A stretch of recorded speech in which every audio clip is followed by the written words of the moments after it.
positive wada noqoneen oo waxaan ognahay in interest rate-kii kor loo qaaday sidoo kale waxaa kaloo ognahay in unemployment rate-kii ayadana ay kor u kac ay samaysay interest rate-kii hadda waxay gaartay lacagta dollarka marka la fiiriyo 4% ayay gaartay taasoo la micno ah in bishii hore hadda kor loogu sii qaaday 0.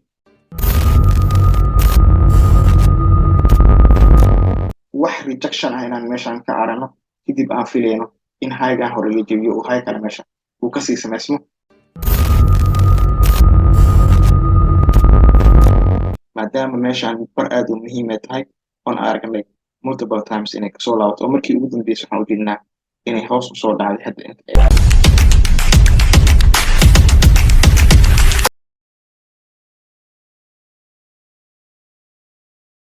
السلام الله عليكم ورحمة الله تعالى وبركاته سؤال بهذا صاحب يال لما أنتي نحن رجعنا إن عافمات قطان أسبوع عاد وقرب بدن ونصينا عاد كوجرتان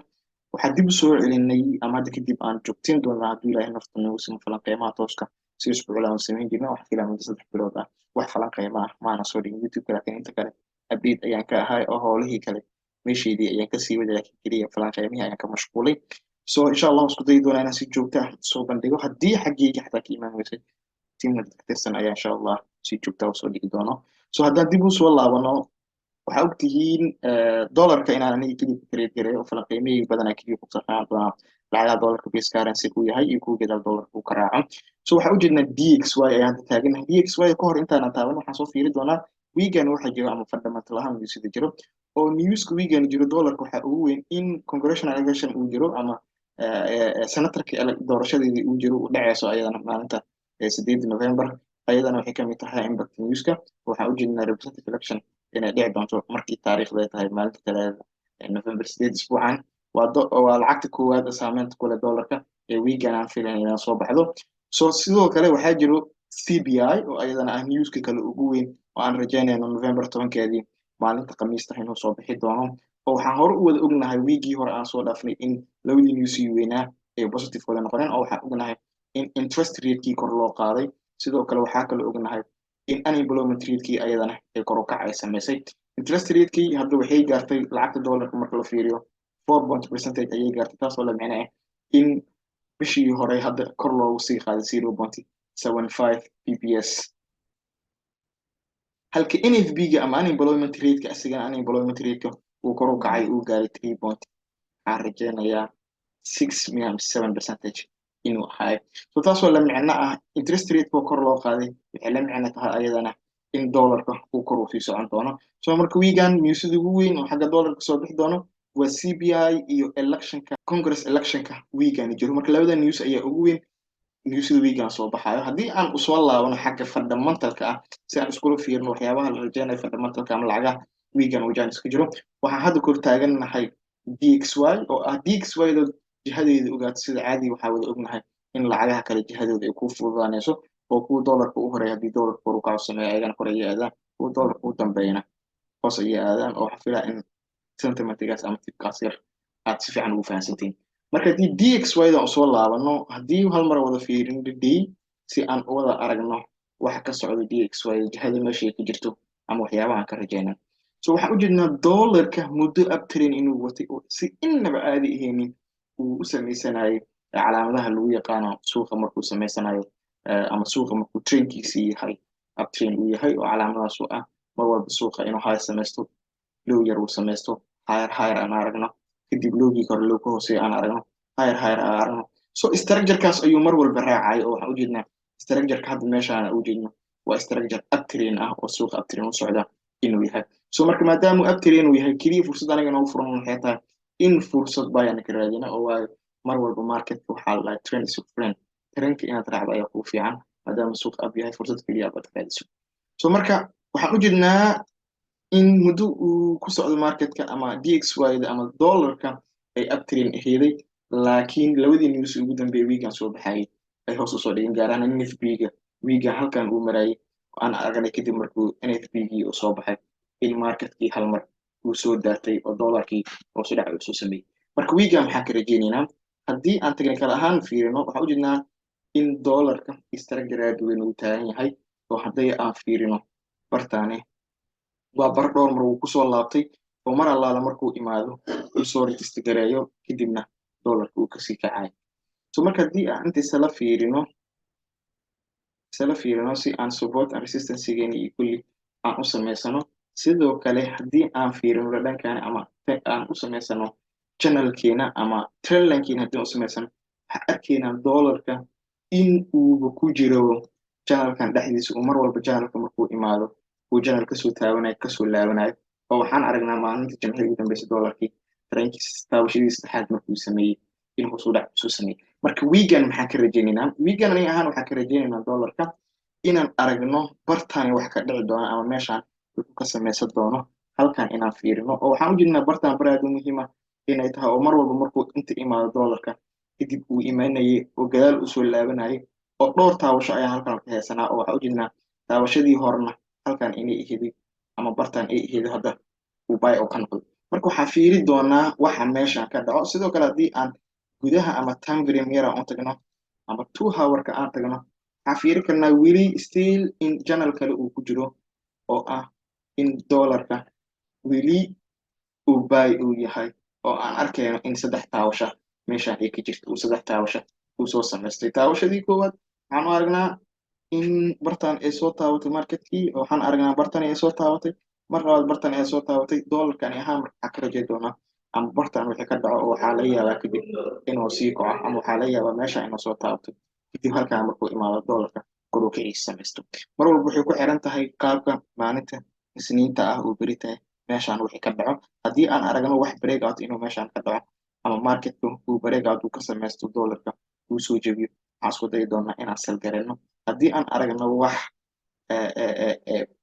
meeshaan retest uu kusoo retest garay kadibna dollarka waxaan rajaynaynaa inuu kor u kaco. Haddii breakout meeshaan aan ka helno kadibna dollarka waxaan rajaynaynaa in down trade-kiisii oo sii socdo. So taas dollar waaye, oo waxaan meeshaan ku helnaa jihadii guud oo dollarka ayaan soo ogaanay. Waxaan isla fiiri doonaa lacagaha kale iyo ayagana fursadaha ka jira weekend.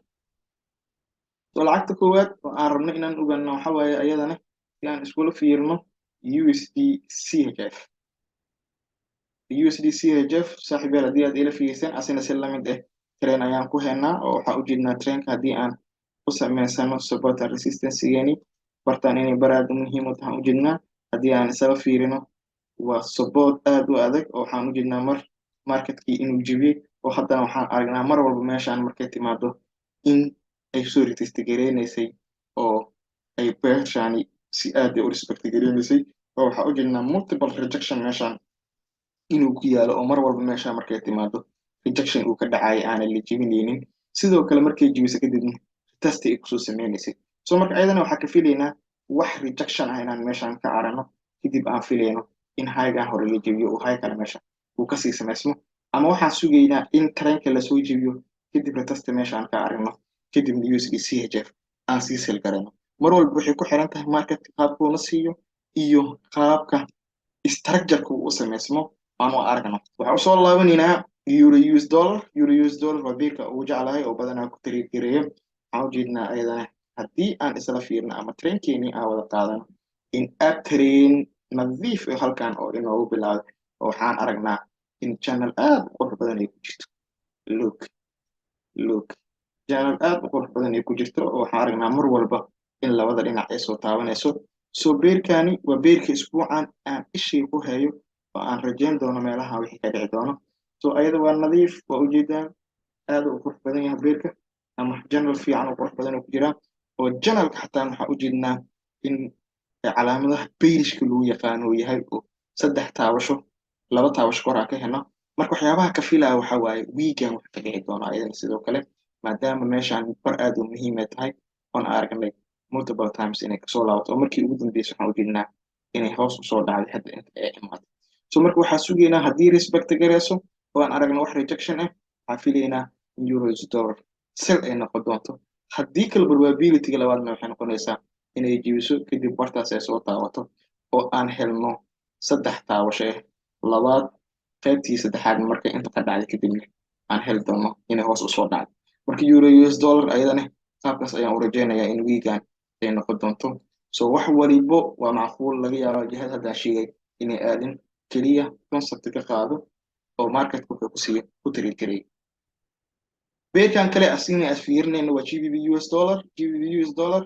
haddii structure-kiisa isla fiirino si lamid ah euro US dollar ayay isku structure yihiin inkastoo structure aad u qurux badan aysan ka muuqanin laakiin waxaan isku dayaynaa in higherkii lowiskii iyo kulli aan isku qabsano si annaga structure qurux badan aan meesha ugu soo saaro look so structure-kan ayaa iga soo baxay so markii structure-ka waxaa ujeedaa ayadani si lamid ah beerkii euro US dollar camal inay tahay oo level aad u muhiim ah hadda ay taagan tahay oo leveladan dhowr mar waxaa ujeednaa ayadana meeshaan si lamid ah in loogu soo celiyo marka ayadana si lamid ah fiiri sidoo kale haddii aan isla fiirino hal mar 2 hourska ningey waxay ila tahay in 2 hourska aan channel yar meeshaan ka dhex tilmaamaya look channelka waa kanaa look like this channelkeeda ayadana waa kanaa 1 hourka so marka ayadana wiiga marka maxaa ka filaynaa in meeshaan sida ku sheega maadaama meel muhiim ay tahay ama trendline-kii ay soo jabsato ama kadib meeshaan aan ka aragno markay soo taabato aan ka aragno calaamadaha beerishka ama laga yaabo inay trendka jabsato kadibna taabashadii saddexaad sida ay euro USD ay soo samaysato kadibna hoos u dhaceedii ay soo wadato wax walba waa macquul ku darso analyskaagii wax walba macquul leh waxaa laga yaabaa labada dhinac inay dhaqaaqdo mar walba waxay ku xiran tahay dhaqaaqa qaabka dollarka uu sameeyo iyo maalinta beriya sida structure-ka uu noqdo so lacagteena ugu dambeyso aan kusoo gagabeyn doono ayadana waxaa waaye AUD US dollar AUD US dollar waxaan ujeednaa ayadana structure-keeda haddaan fiirino structure aad u qurux badan ma ka hayo laakiin waxaan ujeednaa haddii support and resistance-geenii aan diyaarsano ama aan ku qabsano meelaha si aan u aragnaa meelaha muhiimka ah waxaan aragnaa in meel walba oo aan support and resistance dhigayo AUD USD ee mar un soo taabatay ay tahay meelo aad u muhiim ah ee la soo celiyay so marka ayadana maxaan ka filaynaa oo waxaan ka filaynaa ayadana in aan aragno at least korkaan inay timaado oo korkaan markay imaado haddii 4 hour aan aadno si nadiif ah saan ugu aragno si nadiif saan ugu aragno waxaan ujeednaa beerka ayadana rejectionka inaan meeshaan sugno at least inay meeshaan timaado waxyaabaha meeshaan ka dhaca ayaa muhiim inoo noqon doono oo waxaa ujeednaa meeshaan meel muhiim ayadan inay tahay marka intaad timaado laba mid ayaa dhici doonto ama laba consequence ayaa ka rabnaa meeshaan inay ka dhacdo oo ah in meeshaan rejection uu ka sameysmo kadib ay soo laaban doonto ama inaan break out ka aragno kadibna test ka aragno oo waxaa leenahay AUD USD sidaas ayay kusii noqon doontaa ba ugu dambeyn wax walba waa macquul waxaa laga yaabaa qaabkan u saadaaliyey inay noqoto ama inaysan noqonin waxaan ku leeyahay trading mar walba waa riski ku darso adiga conceptigaaga keliya waxaan kula wadaagaya muuqaalkan conceptigayga iyo waxyaabaha aan isbuucan ka rajayna so muuqaalkan muuqaal kale ta kulmaya waxaa idinka tagay sidaas iyo salaamu calaykum waraxmatullahi taala